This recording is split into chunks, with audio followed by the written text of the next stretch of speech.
We just saw how we can configure ACI by leveraging the RESTful APIs. But in order to do that, we had to construct that URL. As part of that URL, we had to specify /mo for manage object, and then we had to provide the distinguished name, or the DN. And so what's all these MOs and DNs about anyways? Well, in this video, we're going to take a look at the object model of ACI.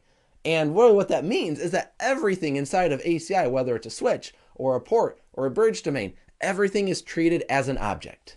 One of Cisco's goals with ACI was to make it so everything could be referenced seamlessly and easily using APIs.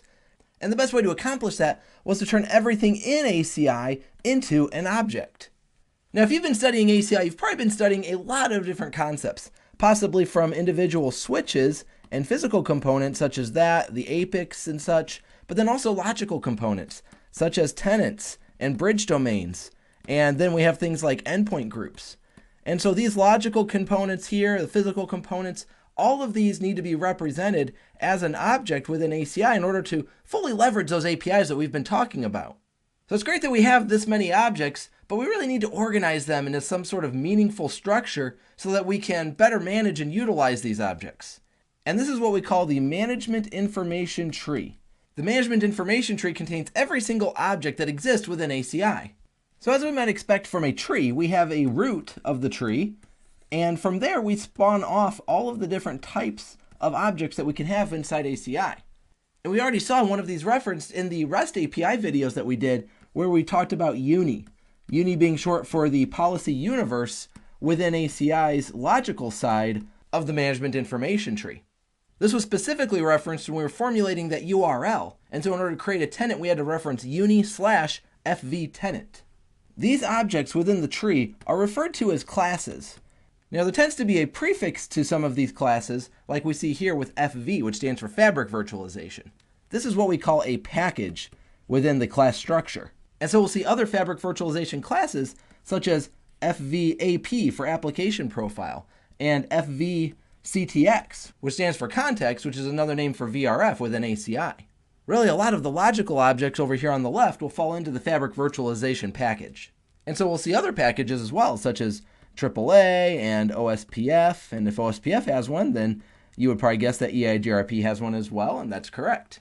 Now, stemming from these classes come the objects themselves that we want to manage. For example, if we create a tenant that is called something along the lines of ACI-lab, we'll use that as an example, then we would have an object that is tied to this particular class. This object, even though we give it a name within ACI called ACI lab here, it has a different name within this object-oriented model. Now for tenant specifically, Cisco is going to assign this the TN prefix and then a dash with the name following it. So in our case, TN-ACI-lab. This naming convention allows us to derive what we call the distinguished name. So the distinguished name is kind of like a directory file path. We're going to start at the highest parent class without going all the way to root. So root is never part of the distinguished name. So in our case, it's uni here. And so we're going to say uni and then whatever the next class is. So in our case, FV tenant. So this would be the distinguished name for this class. And we saw this referenced in the last video where we used a REST API to create a tenant. Now we can also derive a distinguished name for the managed object itself. So uni/TN-ACI-lab. So the distinguished name carries the entire, call it again, the directory where we have the highest level class here and any other subsequent classes that lead up to where we are in the object tree. But something to keep in mind is that this idea right here, the TN-ACI-lab, this is called a relative name, or RN. And so this can also be referenced as well, depending on if we're just talking about the specific object and we don't want to have to reference the entire tree. However, most APIs do require the full DN rather than the RN. So a valid question at this point might be, okay, so I've got an object in ACI, how do I find out what its distinguished name is? And for that, let's flip over to the APIC. Cisco gives us some great tools for really obtaining all the information that we need in order to use the APIs that exist, some of which we will continue to cover throughout the course of this series. For now, let's say we have the APIC open and we come up to this gear which represents settings. So we click this and let's select Show Debug Info.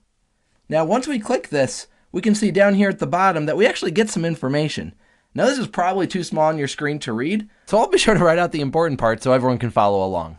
For now, let's take a look at the tenant which we're in, which is tenant-lab, and we'll expand networking, and let's take a look at the bridge domains and click on BD-lab. Now, once we click on this and it loads, down here at the bottom, we see a couple of things. First of all, we can tell what the class is right here at the end where it says .fvbd. This tells us that the class name for a bridge domain is fvbd, where again, fv, which stands for fabric virtualization, would be the package. But here on the right, we actually get access to the distinguished name. In this case, it says uni/tn-tenant-lab, which is our tenant, but then it keeps going, /bd-bd-lab. Now, it's a little confusing because our bridge domain is called bd-lab. So we put that into a distinguished name where a distinguished name is going to start with bd in the same way that tn starts off a tenant. Well, we end up with bd-bd-lab. Let's take a look at one more and go to VRF. So we'll expand that and take a look at VRF-lab.